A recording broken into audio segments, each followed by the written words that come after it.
Welcome to the Salmon Runs YouTube. Enjoy the video.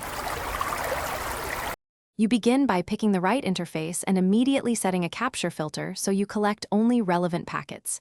Use concise capture filters like IP host 10, 0, 0, 5, or port 80 to reduce noise.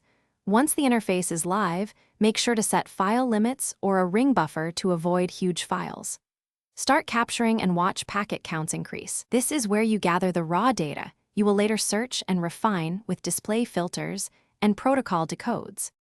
Once you have data, switch to display filters to find specific traffic. You can type expressions like TLS, handshake, or TCP. Flags, reset == 1 and combine them with and or for precision.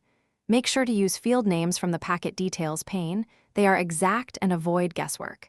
Use colorization and add useful columns such as time delta and info to speed visual inspection.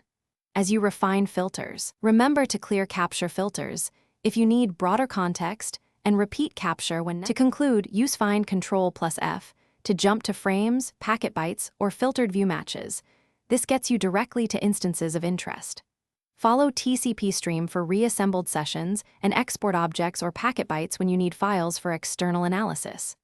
Once done, export filtered packets to a new PCAP for sharing. If results seem wrong, check capture driver permissions, NIC offload settings, and whether traffic was on another segment. Adjust capture method and repeat if packets are missing. Thanks for watching. Consider subscribing if we helped you.